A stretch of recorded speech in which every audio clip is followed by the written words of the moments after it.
Bismillahirrahmanirrahim. Assalamualaikum warahmatullahi wabarakatuh. Perkenalkan, nama saya Gina Maudatul Aini dengan NIM 2020A1H011.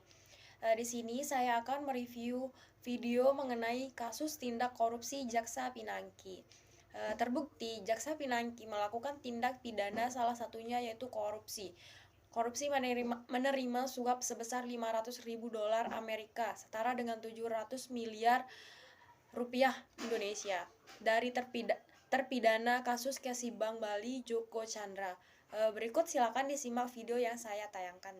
Pemirsa, Hakim Pengadilan Tinggi Jakarta mengabulkan banding mantan Jaksa Pinangki Sirna Malasari. Dalam putusan banding, Pinangki divonis 4 tahun penjara setelah sebelumnya divonis 10 tahun penjara. Pinangki merupakan terpidana dugaan suap kasus pengurusan fatwa Mahkamah Agung untuk kasus pengalihan hak tagih Bank Bali Joko Chandra.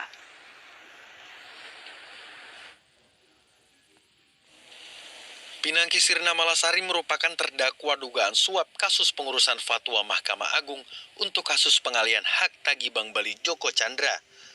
Pinangki didakwa atas dakwaan yakni menerima suap dari terpidana perkara korupsi pengalihan hak tagih Bank Bali Joko Chandra untuk pengurusan fatwa Mahkamah Agung, pencucian uang atas suap yang diterimanya, serta pemufakatan jahat. Jaksa meyakini Pinangki terbukti bersalah menerima suap sebesar 500.000 dolar dari yang dijanjikan Joko Chandra sebesar 1 juta dolar. Baik, terima kasih atas perhatiannya.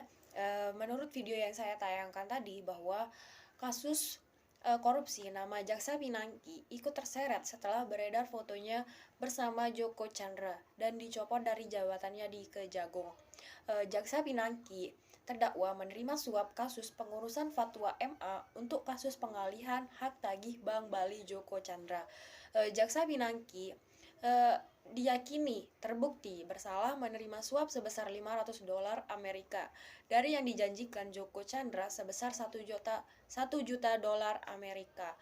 Menurut Pak Susilo, pengacara Joko Chandra bertemu dengan klien Jaksa Pinangki hingga 3-4 kali pertemuan.